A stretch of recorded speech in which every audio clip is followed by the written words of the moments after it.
Medical കോളേജിൽ നിന്ന് അല്പസമയം മുൻപ് ഏതാണ്ട് 1:20 അഫാനെ സ്കാനിങ്ങിന് വേണ്ടി പുറത്തിറക്കുന്ന ദൃശ്യങ്ങളാണ് അതിലുള്ളത്. ഇന്ന് 12:50 പാങ്ങോട് പോലീസ് വളരെ വിശദമായി അഫാന്റെ മൊഴി രേഖപ്പെടുത്തി.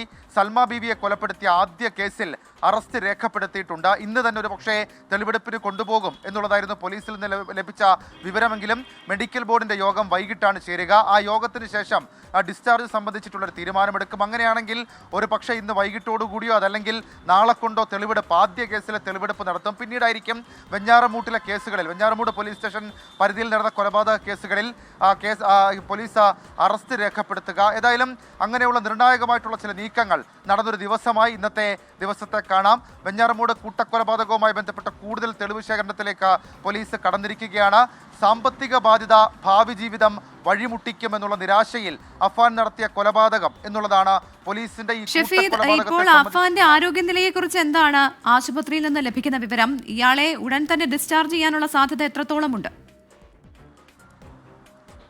പ്രവിധ അക്കാര്യത്തിൽ ഒരു അന്തിമ തീരുമാനമെടുക്കേണ്ടത് മെഡിക്കൽ ബോർഡാണ്. നിലവിൽ ഇപ്പോൾ അയാൾ സ്റ്റേബിൾ ആണ്. ഫൈനൽ ബ്ലഡ് റിസൾട്ടിനടക്കം കൊടുത്തിട്ടുണ്ട്. ആ ബ്ലഡ് റിസൾട്ട് ഇന്ന് വൈകിട്ടോടുകൂടി ലഭിക്കും. അല്പസമയം മുൻപ് സ്കാനിങ്ങിന് കൊണ്ടുപോയിട്ടുണ്ട്. ആ സ്കാനിങ്ങും പൂർത്തിയായി ബ്ലഡ് റിസൾട്ടിലും പോസിറ്റീവായിട്ടുള്ള ചില സൂചനകൾ ഉണ്ടെങ്കിൽ ഉറപ്പായും ഇന്ന് തന്നെ ഡിസ്ചാർജ് ചെയ്യും.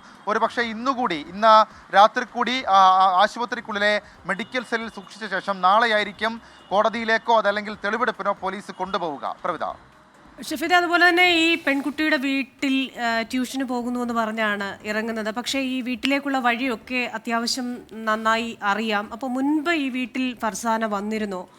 അത്തരം കാര്യങ്ങൾക്കൊക്കെ ഏതെങ്കിലും തരത്തിലുള്ള സ്ഥിരീകരണം ഉണ്ടാകുമോ? ഒപ്പം തന്നെ ഈ പറയുന്ന മാതാവ് ഏതെങ്കിലും തരത്തിലുള്ള കാര്യം ഈ കേസുമായി ബന്ധപ്പെട്ട കാര്യങ്ങൾ അറിഞ്ഞിട്ടുണ്ടോ, പറഞ്ഞിട്ടുണ്ടോ?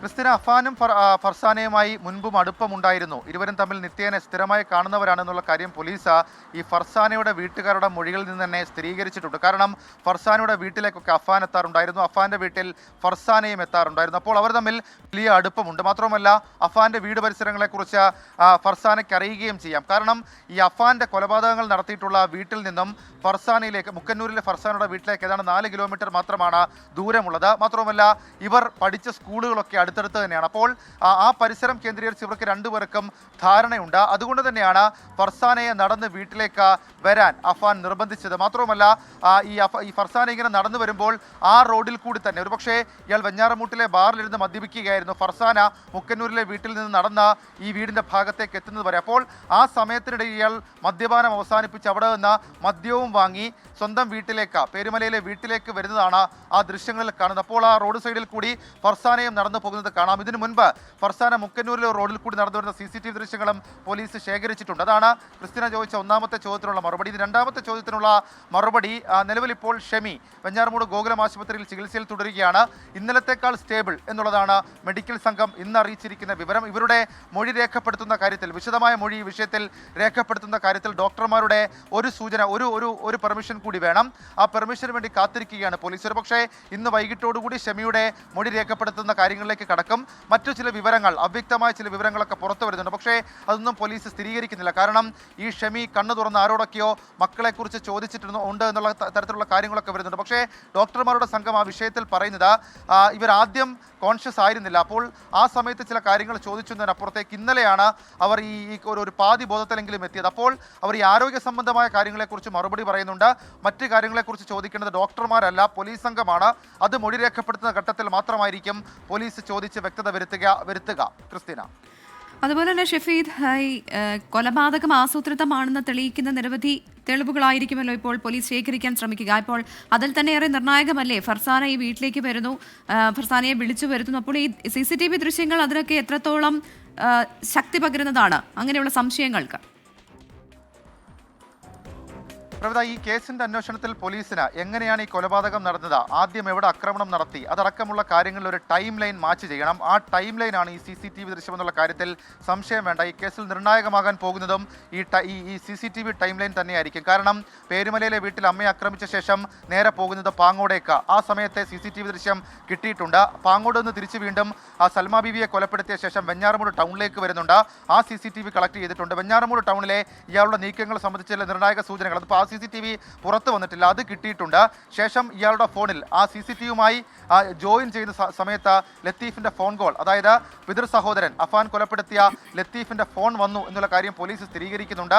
അതിനുശേഷം ഇയാൾ ചുള്ളാളത്തെ വീട്ടിലേക്ക് പോകുന്നതുമായി ബന്ധപ്പെട്ട സൂചനകൾ CCTVകൾ പോലീസിന് ലഭിച്ചിട്ടുണ്ട്. ചുള്ളാളത്തെ വീട്ടിൽ പിതൃ സഹോദരൻ ലത്തീഫിനെയും ഭാര്യ സാജിദയും കൊലപ്പെടുത്തിയ ശേഷം വീണ്ടും ഈ പേരുമല, അതിൽ വെഞ്ഞാറമൂട് ടൗണിലെ ബാറിലേക്ക് എത്തുന്ന ചില വിവരങ്ങളും അതും പോലീസിന് സ്ഥിരീകരിക്കാൻ കഴിയുന്നുണ്ട്.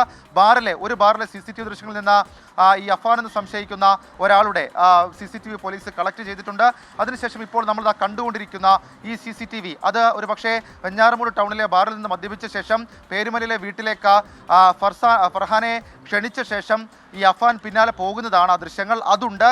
ഏറ്റവും അവസാനം സ്വന്തം സഹോദരനായ അഫ്സാനെ ഇയാൾ പെരുമല ജംഗ്ഷനിൽ നിന്ന് ഓട്ടോറിക്ഷ കയറ്റിവിട്ട കുഴിമന്തിക്കടയിലേക്ക് ഭക്ഷണം വാങ്ങാൻ, അതായത് ഈ ഫർസാന നടന്നു വരുമ്പോൾ ആ വീട്ടിൽ മറ്റാരും ഉണ്ടാകരുത്, സഹോദരൻ ഉണ്ടാകരുത്, സഹോദരനെ ഒഴിവാക്കണം എന്നുള്ള നിർബന്ധത്തോടു കൂടി ഇയാളെ ഏതാണ്ട് 4 മണി മുതൽ 4:50 വരെയുള്ള സമയത്ത് പേരുമല ജംഗ്ഷന്റെ ഭാഗത്ത് നിന്നേ മാറ്റി വെഞ്ഞാറമൂട് ടൗണിലേക്ക് ഭക്ഷണം വാങ്ങിക്കാൻ വിടുന്നതിന്റെ CCTV കിട്ടിയിട്ടുണ്ട്.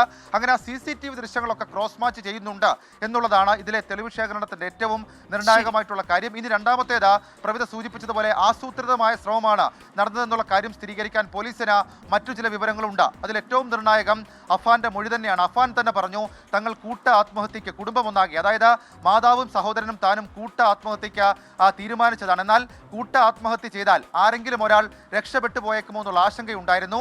അതിനാൽ താൻ കൊലപാതകം ചെയ്യാൻ തീരുമാനിച്ചു എന്നുള്ളതാണ്. അതേസമയം ലത്തീഫിനെയും ലത്തീഫിന്റെ ഭാര്യ സാജിദ ബീഗത്തെയും ഒക്കെ കൊലപ്പെടുത്തിയത് ഒരു വൈരാഗ്യത്തിന്റെ ഭാഗമായിട്ടാണ് എന്നുള്ള കാര്യം കൂടി അഫാൻ പോലീസിന് മൊഴിയായി നൽകിയിട്ടുണ്ട്. കാരണം ഒന്ന്, ഈ സാമ്പത്തിക ഇടപാടുകളടക്കം അഫാന്റെ സാമ്പത്തിക ഇടപാടുകളൊക്കെ അടക്കം കുടുംബത്തിലെ മുതിർന്ന അംഗമെന്ന നിലയിൽ ലത്തീഫ് ചോദ്യം ചെയ്തിരുന്നു. പ്രണയബന്ധത്തിൽ ചില സംശയങ്ങൾ അതും ലത്തീഫ് ഉന്നയിച്ചിരുന്നു. അപ്പോൾ അതടക്കമുള്ള കാര്യങ്ങളുടെ സംശയങ്ങളുടെ പശ്ചാത്തലത്തിൽ വൈരാഗ്യങ്ങളുടെ പശ്ചാത്തലത്തിൽ ലത്തീഫിനെയും ഭാര്യയും കൊലപ്പെടുത്തി. അങ്ങനെ അതും പോലീസ് സ്ഥിരീകരിക്കുന്നുണ്ട്. പ്രവിധ, ശരി. ഷഫീദ് റാവുത്തറാണ് വിവരങ്ങൾ നൽകിയത്. ഈ കേസിൽ തന്നെ ഏറെ വഴിത്തിരിവാകുന്ന ദൃശ്യങ്ങളാണ് ഇപ്പോൾ പുറത്തു വന്നിരിക്കുന്നത്. അതിന്റെ കൂടുതൽ വിശദാംശങ്ങളാണ് ഷഫീദ് റാവുത്തർ നൽകിയത്.